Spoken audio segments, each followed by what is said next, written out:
So today we're going to focus on vectors.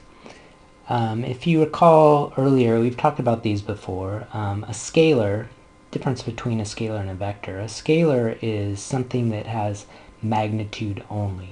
So for example, distance, we'd say 5 meters. Speed, we might say 10 meters per second. A vector, on the other hand, tells us both quantity, and magnitude, and direction. So we would say 5 meters east when talking about the displacement, or 10 meters per second west when talking about velocity.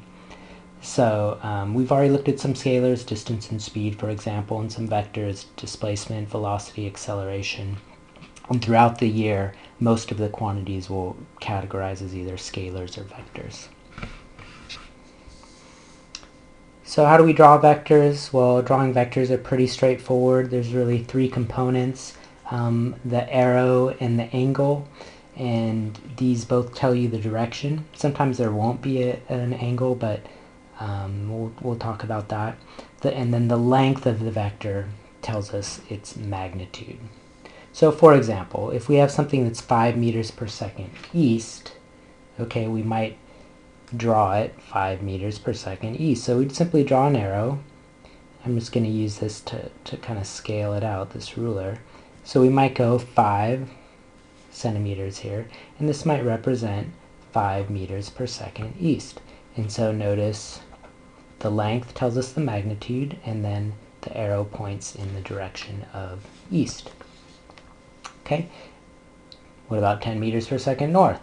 Well, easy enough, right? We're just going to take our vector, take our ruler, and I guess I'm going to have to go way up here, and we'll go ahead and draw this 10 meters per second north.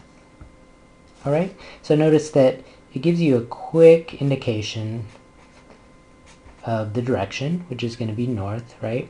And then the length of it tells you specifically the quantity, the magnitude. And you can quickly see that this is, well, double the size, double the magnitude. Okay, well, what about when we have angles? Well, let's say we have something that's 10 meters per second at an angle, let's say 30 degrees. And we're going to classify this in this problem as north of east. So how would we draw this?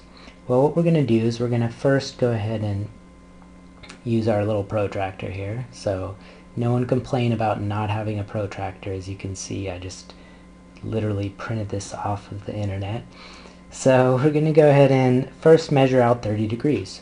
So when we say 30 degrees north of east, what we're going to do is we're going to measure 30 degrees north of our east direction. So our east direction is this way, right? We're going to measure up 30 degrees north of that, to the north. So I'm going to go ahead and mark 30 degrees here. Okay, so that's 30 degrees. And then I'm just going to go ahead and draw in a 10 meter per second quantity, magnitude. So we'll just measure this out to be 10 meters per second right here. Alright, and then there's our vector, 10 meters per second at 30 degrees. And the angle here would be 30 degrees. And I'll write it here, north of east. By the way, if this is 30 degrees, you could also specify this angle differently. We could have found this angle instead, right? And this would be, well, this is 90, this would be 60 degrees, and we would classify this as east of north, because this angle comes in this way, 60 degrees to the east of our north direction. And in fact, you can always classify these vectors two ways. Either, in this case, 30 degrees north of east, or you could have also said 60 degrees east of north. Next, we're going to look at how we add vectors. So let's just do that by looking at an example problem. Let's say a woman walks 8 meters west and then 10 meters north. And I just want to show you the difference here between distance and displacement. So the first thing I'm going to do is I'm just going to go ahead and draw this out. So we'll just draw it to scale again. So let's say a woman walks 8 meters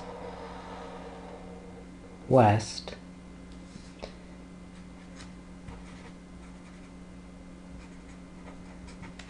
and then 10 meters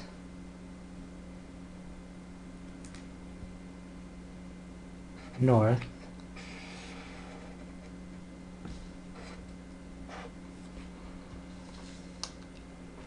alright, so this is 10 meters north. And the first thing we want to know is the distance. Well, clearly the distance, if this person's walking 8 and then 10, the distance that she's going to travel here would be 18 meters. The displacement, on the other hand, remember displacement is how far you are from where you started. So the woman started right here, and then she ended over here. So that displacement, well, if I use my ruler here, I could figure out the displacement, how far she is from where she started. It looks like she's about 13 meters. Okay, about 13 meters away from where you started. So we're going to say displacement is, well, I'm just going to put approximately 13 meters. Well, hopefully, if you remember your geometry days, you could see how we would do this mathematically. So, for example, if I connect the end here from here to here, so my displacement here is simply the hypotenuse of my triangle. So to figure that out, we're going to use, if you remember, Pythagorean theorem, which says a squared plus b squared equals c squared. And so in this problem, let's just go ahead and do it. We have 10 squared plus 8 squared equals c squared, which is what we're looking for. So what's that? 100 plus 64, 164 square root. Alright, let me just use my calculator. What's the square root of 164? 12.8. And notice when I measured it with the ruler, I said it was about 13 meters. Well, the exact distance here would be 12.8 meters. Now remember, displacement is both magnitude and direction. This is telling me the magnitude. The direction, well, if you look here, a direction is, well, north and west, right? Northwest. However, that's not enough information because, well, this is northwest of where we started. That's correct. However, what if I was somewhere over here? This would also be northwest, but that's clearly a different displacement. What about over here? That same 12.8. That would also be northwest, but that's a different displacement. So what I'm trying to say is you need a little bit more information. Specifically, we need to get that angle as well. So to do the angle, now I did draw this to scale, so I could figure out the angle pretty quickly using my protractor. Looks like it's about 49 to 50 degrees here. But we're going to do it doing mathematically. So if you remember your trig functions, you probably learned this is SOHCAHTOA. Right? So let's just review here. This means the sine of theta equals opposite over hypotenuse. The cosine of theta is adjacent over hypotenuse. And the tangent of theta equals opposite over adjacent. So for this particular problem, we actually know all three at this point, so we could use either of those. The best one to use would be the ones that were given to us. So this would be our opposite side, this would be our adjacent side, and the hypotenuse, remember this was a calculated value, so we're not going to use that one. So we'll go ahead and do the tangent here. We'll say tangent of theta equals 10 meters is our opposite, 8 meters is our adjacent. Remember to get rid of this tangent. We're going to go ahead and inverse tangent this. So we have theta equals the inverse tangent of 10 divided by 8. So I'm going to go ahead and do this. One of the things you do want to make sure that you have is in your calculator, you want your mode to be degrees. I know if you're in calculus, you'll often be in radians mode. So just make sure you make that switch when you come to this class, when you do work for this class. So I'm going to go tangent of 10 divided by 8. Remember, when I measured with my protractor, I got about 50 degrees. And when I do it with my calculator, I get 51. So that's going to be my angle here, 51.3. And one of the things you do want to do is specify exactly what that angle is. So this is 51.3. If I'm starting here on the west side, this is 51.3 degrees to the north of west. 51 degrees to the north of west. So that would be north of west. So my displacement, my total displacement would be 12.8 meters at 51.3 degrees north of west. Next, we're going to look at how we find the components of vectors, the x, y, or horizontal, vertical components. So, for example, let's say we have 8 meters. We've walked 8 meters, 30 degrees east of north. So this would be 30 degrees to the east of north. A common mistake is that people would put that 30-degree angle right here.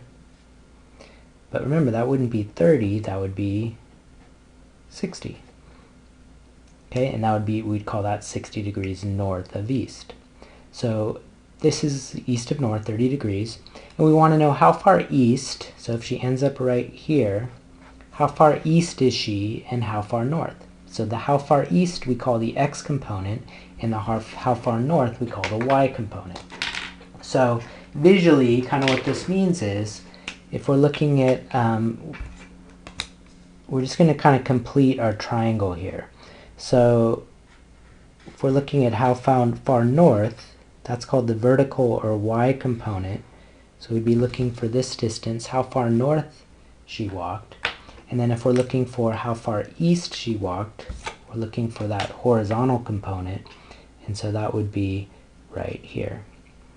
Now I did draw this to scale, so if I wanted to find these values, I could simply just measure them.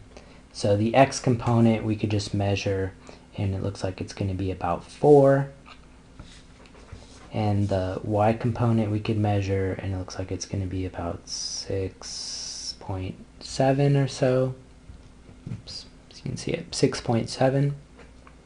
But let's do this mathematically, because that's ultimately what I want you to be able to do. So this is our x component here, and this would be our y component. So to figure this out, we're just going to do SOHCAHTOA again. Let's do the x component first. So the x component here, we're just looking for this side of our right triangle. This is a right triangle here. We're just looking for this side. So we know the hypotenuse, and we're looking for, this would be the opposite side here. So you use SOHCAHTOA, and we know that we're going to use our sine. So sine theta equals opposite over our hypotenuse. Alright, so in other words, if I rearrange this, we're looking for the opposite side, which in this case is our x, and that's going to be equal to the hypotenuse times the sine of the angle. Okay, so our x is going to be, let's go ahead and fill this in, this is going to be 8 sine of 30 degrees. Okay, 8 sine of 30 degrees, 8, and you should all know this, right? But let's just plug it in to make sure. 8 sine of 30 is going to be 4. So this is 4 meters. That's going to be our x value. And remember, when I measured that with my ruler, I think I got about 4 exactly, right? So that's going to tell me that that's 4 meters. That would be my x component. Let's go ahead and do the y side. So the y side, at this point we know we could use our Pythagorean theorem as well, because this is 4 and this is 8. However, let's do it without, remember this is a calculated value, let's do it just using this. So if we want to do that, we would use our cosine function this time, because cosine is adjacent over hypotenuse. So remember, our adjacent side was for our y. That's our adjacent side, right? It's adjacent to the angle. So y equals adjacent, which then equals hypotenuse cosine of theta. I think I forgot my theta over here. Just fill that in. That's supposed to be theta. Okay, let's just plug it in and find out what we get. We get y equal to 8 cosine 30. And this one I am going to have to use the calculator. So 8 cosine 30 gives us 6.93. 6.93 meters. And when I measured this, I think that's about what I got, right? Close to 7. Looks like about 6.8, 6.9. Okay. One thing I do want you to notice, and this will be useful just kind of as a shortcut, is if you look what happened to both of these look almost identical, right? 8 sine 30, 8 cosine 30. And this will always happen with the opposite side. When you're looking for the opposite component, in this case x, you're just going to multiply the hypotenuse times the sine of the angle. When you're looking for the adjacent side, you're just going to multiply the hypotenuse times the cosine of the angle. So if you know this, just remember sine you associate with the opposite and cosine you associate with the adjacent side. It's going to make solving these problems a little bit quicker if you use this as a shortcut. So the next thing we're going to do is look at how do we add kind of a little bit more complex vectors together.